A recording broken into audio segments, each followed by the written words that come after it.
Welcome to episode 168 of the G2 on 5G. It's the latest inside scoop on everything 5G. We cover 6 topics in about 20 minutes, and it's brought to you by More Insights and Strategy.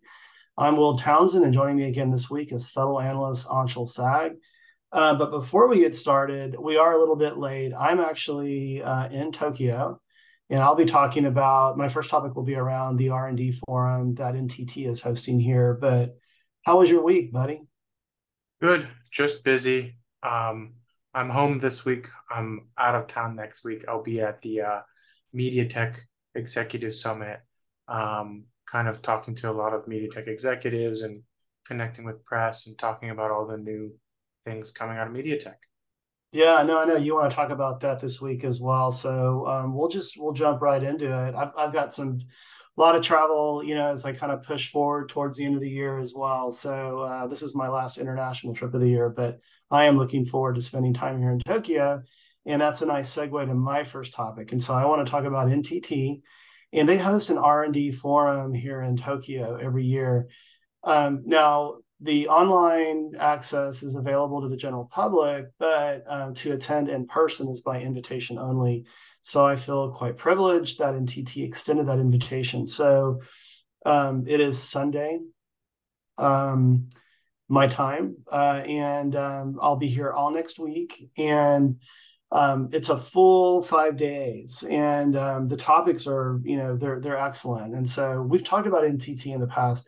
They are a partner of Cisco's. In fact, I learned at Partner Summit, at Cisco's Partner Summit that I attended last week in Miami, that they've been partners with Cisco for over 30 years. And so NTT is a huge integrator, but they also have a mobile network operation division, NTT Docomo.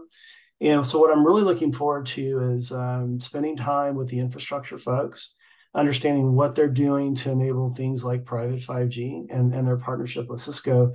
But also, I'll be touring a few different Docomo exhibitions. One is about just something around transportation and logistics, Mhm. and the other involves uh, basically their operation in a sort of real world smart city scenario.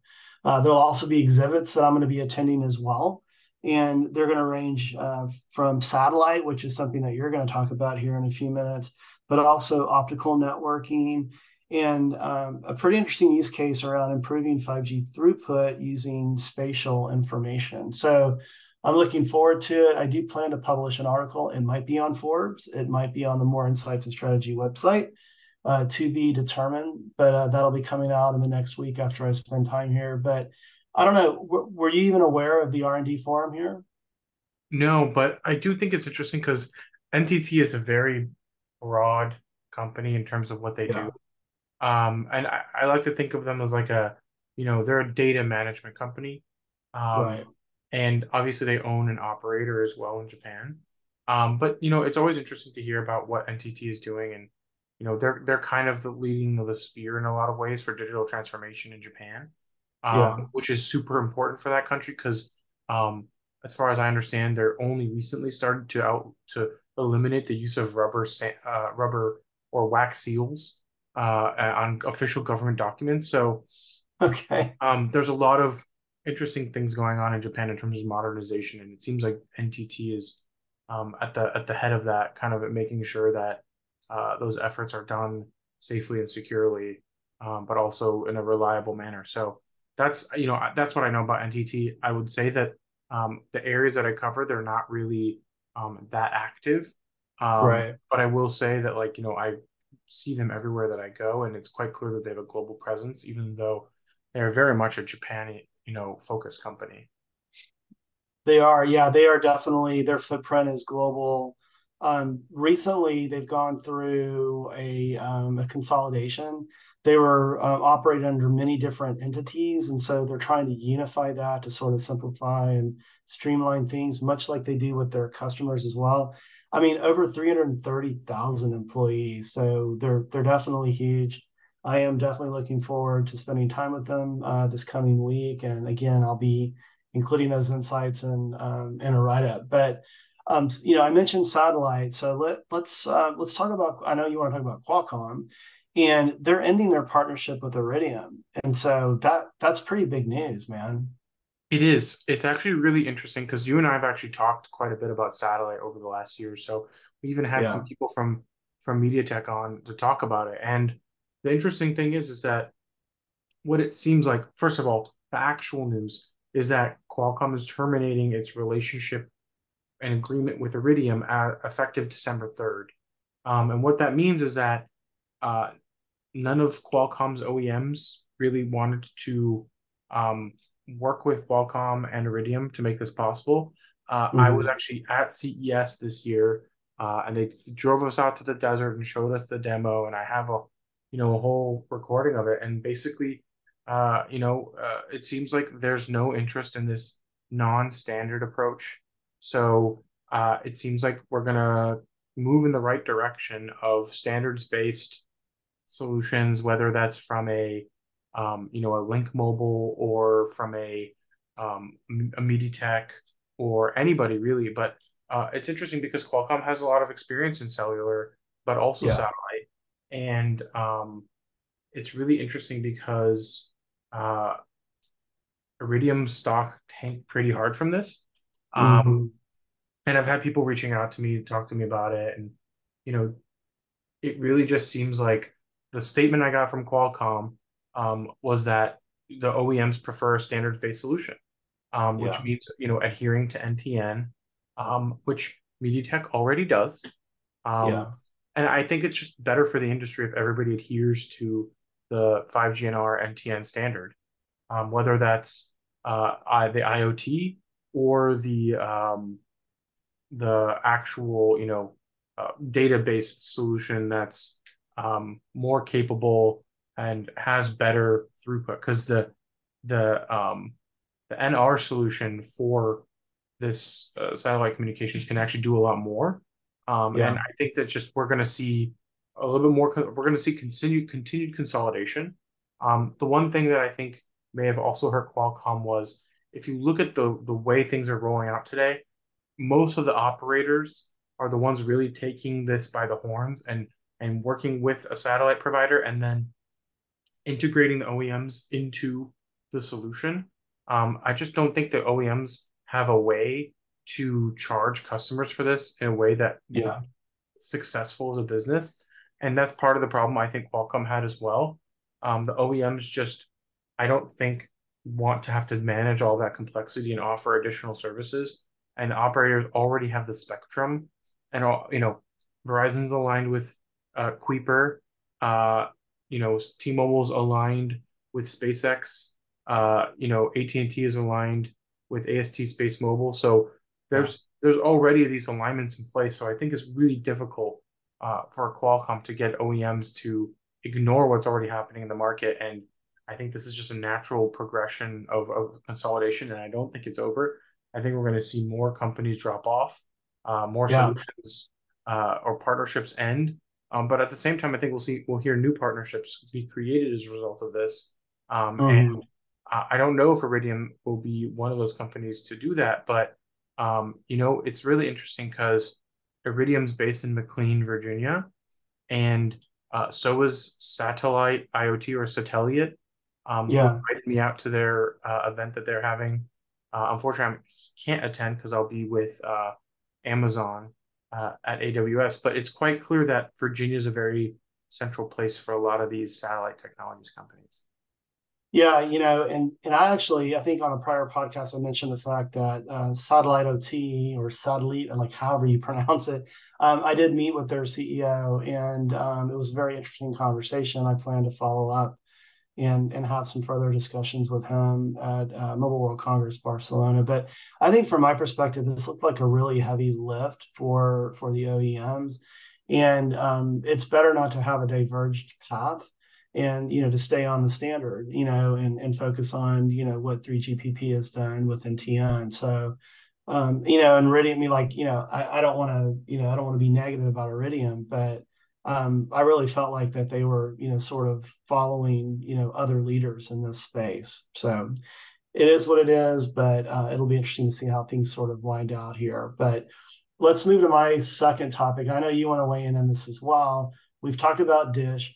Man, there seems to be a lot of trouble in paradise. And recently, there was an announcement made that its Dish Network CEO Eric Carlson is resigning November 12th ahead of the merger with EchoStar, and it just gets me wondering. Is the wrong executive exiting? Charlie. I think he's has a lot to blame here with respect to what the company's done, how it's sort of squatted on spectrum, and just all the back and forth that you and I have discussed on many podcasts. And the earnings were abysmal. I mean, if the stock could tank it even further than it has, it did.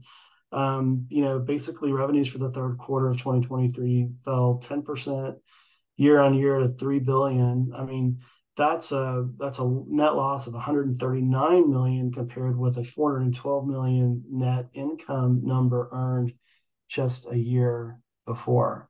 So, I mean, this appears to be a train wreck of epic proportions. So, what are your thoughts? So I was going to ask you, when did they report earnings?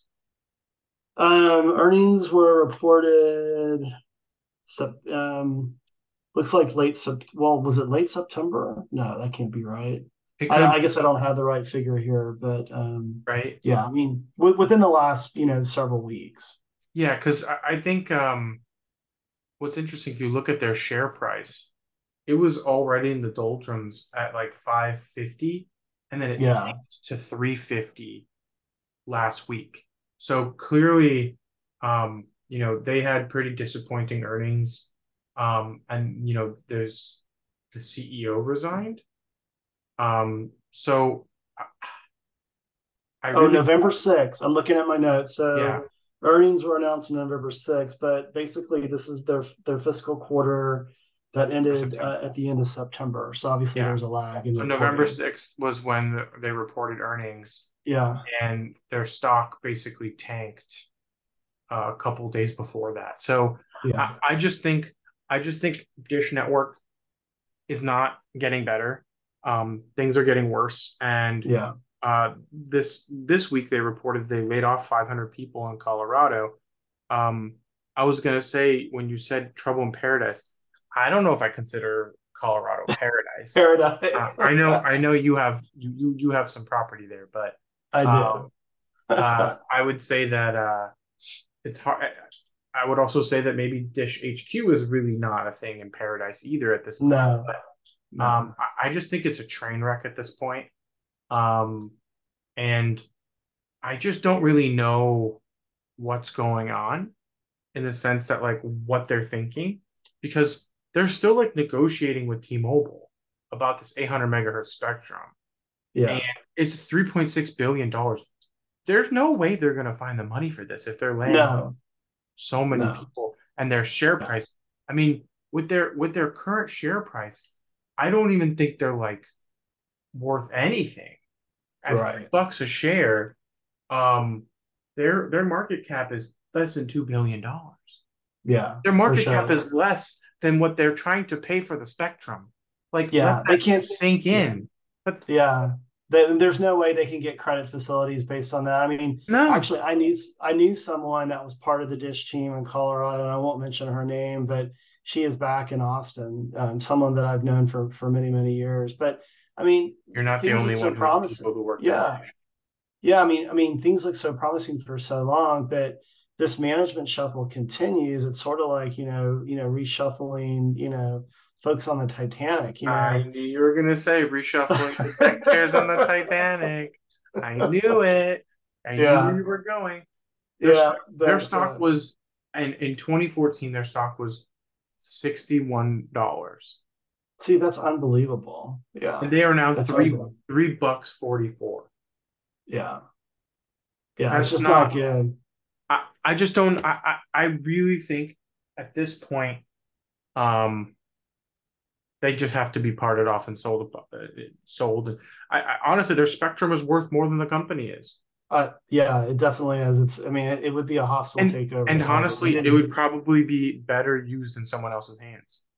Yeah, no, I totally agree. Better used in someone's hands that has the resources to to deploy deploy it. it and to Yeah, deploy it in an effective manner where the entire company doesn't get hacked and is yeah, hobbling for 3 to 4 months. yeah, I don't even know if that's like really public knowledge, but the company has been struggling and it's just one thing after another. And this just really doesn't look good. And no. I have a hard time being positive. I think we tried. I really do think we tried to be positive about Dish. We we did, I And it's mean, just hey, listen, having the fourth operator, competition, breeds innovation, but they just didn't have the wherewithal to pull it off. no, I don't think so. Yeah. Well, let's not continue to beat a dead horse. Let's move to your second topic. And you did mention the MediaTek Executive Summit, and you want to talk about Dimensity 9300. Yeah, so they actually did this last year where they pre-announced their flagship chip in advance of the summit. I don't personally love it because it makes it kind of hard for me to like properly like connect everything together. But basically, the MediaTek Dimensity 9300 is their new flagship chip. This will be the chip that lands in all of the flagship phones that they win. And hopefully, the wins that they get are better than last year. Yeah. Getting more flagship chips outside of China. That's kind of the only place where MediaTek was able to get design wins for the 9200. But I actually have the chip here with me. They sent me one in Lucite. I'll even put it closer to the camera so you can see. That is it Nice. right there. Yeah. And yeah, it's a chip. It's a smartphone chip. It's got the latest CPU cores from ARM. The one thing that's really cool about this chip is it's the first chip from MediaTek to have no efficiency cores. So they've Hmm. ditched the efficiency core for a very efficient big core paired with even more high performance big core. So it's um, a four bigger core configuration. They Hmm. call it all big core CPU, which results in 8 cores and some real crazy performance. They're claiming a 15% increase in single core performance and a 40% increase in multi core performance, which is pretty big. Um, and they're also, talking about AI, of course, using their seventh gen AI processor. And they're saying that one's 45% more efficient. And of course, they're adding support for even faster memory, which is necessary to support a lot of these AI workloads. And then, they've got a 12 core GPU, which is, an Immortalis G720, which is a ARM's second generation of ray tracing GPUs, which obviously positions them well to compete against Apple. And yeah, it's just one of those things where this is a very iterative approach. It does have all those same things that previous generation modems have had.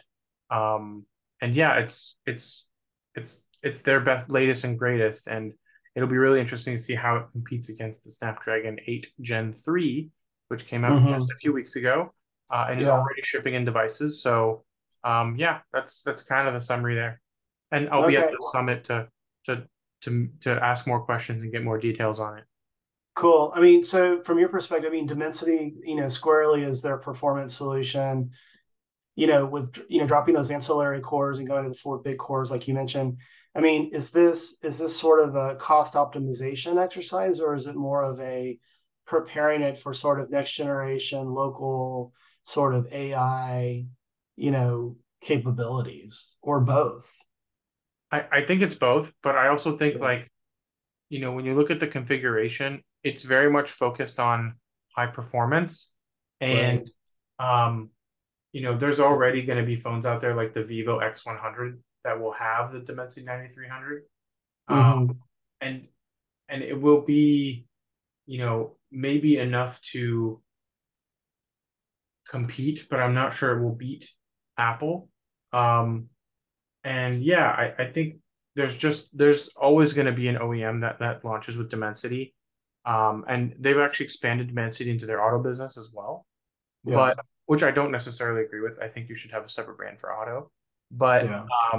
yeah, I think they're really trying to stay up on the flagship category with the Dimensity 9300.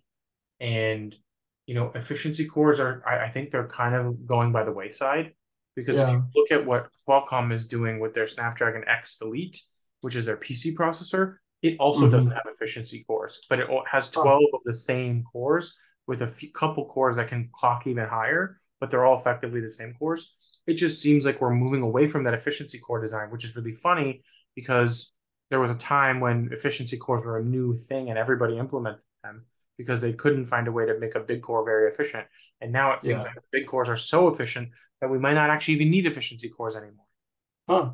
Yeah. So the improvements in efficiency have dealt away with the efficiency course. That's interesting. Yep. Cool. Well, you're much deeper on the silicon level stuff, so I trust your judgment there. But I like what MediaTek is doing, how they're moving sort of up market, and Dimensity is really providing solutions that fit into that premium category. So it's good stuff. Competition is always great. But let's hit my third and final topic, and I want to talk about Cellnex. They're a tower operator. They had acquired some private 4G and 5G um, service capabilities from EdsCom, and now they're dumping that, and they're basically Hmm. selling it to Bolden Networks, which was previously branded BAI Communications. And so, you know, this isn't like a huge surprise for me. I mean, this was sort of outside of Cellnex's core competency. You could argue that private networking was adjacent, to what they were doing with towers. But in their press release, Cellnex did state that they want to refocus on their core business and adjacencies within, operating towers. And but also there's no surprise that private network adoption has been slow, and we've talked about that on many other podcasts.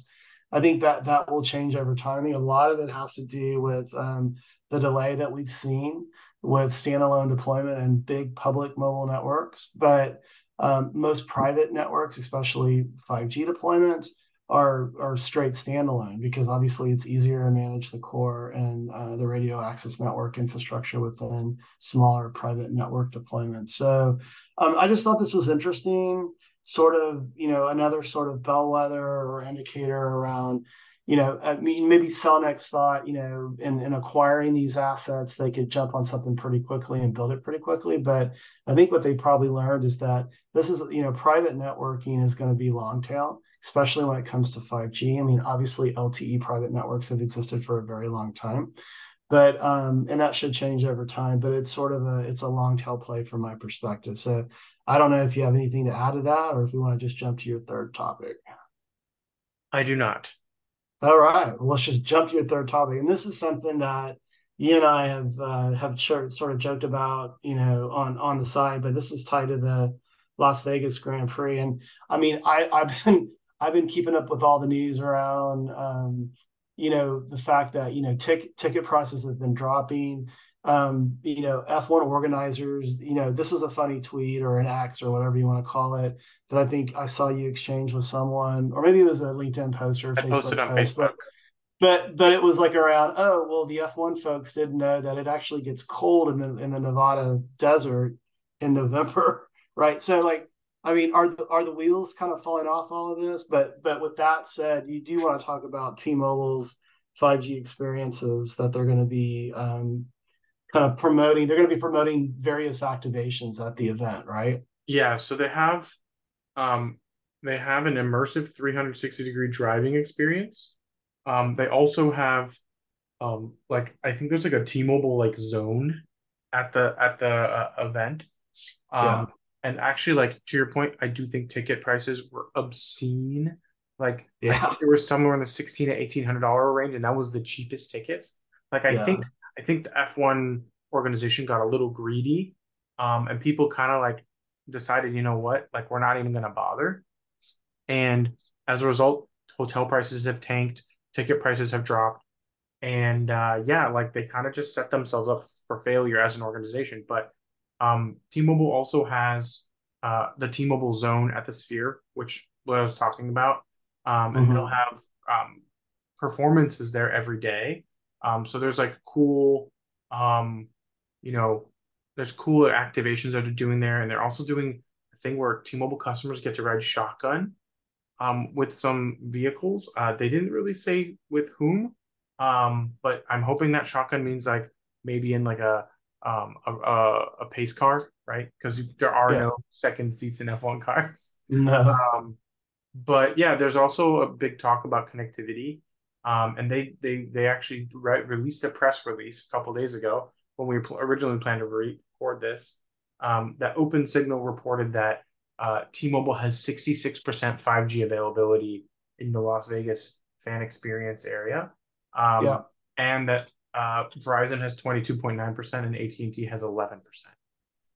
They Yeah. also said that their download speeds are 171 megabits per second, while AT&T and Team Verizon are virtually tied at 113 and 120, 112. And Yeah. then I think the last one's probably, I don't love this one, but it's called consistent quality. That's another open signal test. But everybody's in the 70s, so as far as I'm concerned, that's a wash. Yeah. But clearly T-Mobile is ready to serve the networks. I would love to be there to be able to test that and validate that claim. But I do think that T-Mobile is really positioned to be successful for running this race, and that there's more likely going to be more happy T-Mobile customers at the race than Verizon or AT&T. Yeah, T-Mobile has invested in the Las Vegas market. I mean, we've talked about this, right? So they're supporting the remote piloted car service, and I'm so jet lagged right now. This is probably not my best performance, and I'm struggling to remember the company. I should know it. Do you Halo. remember the company? Halo. There you go. And so and also T-Mobile's involved the city of Las Vegas with a lot of smart city type use cases. So I think having the Las Vegas Grand Prix, front and center, and this should really highlight T-Mobile's build out of their 5G assets. They And have they have their advanced network services there, or advanced network solutions deployed there as well. So they're right. actually deploying inside the Grand Prix pit building, and Hmm. the new Formula One headquarters, which are where the final finish line is. Um, Yeah.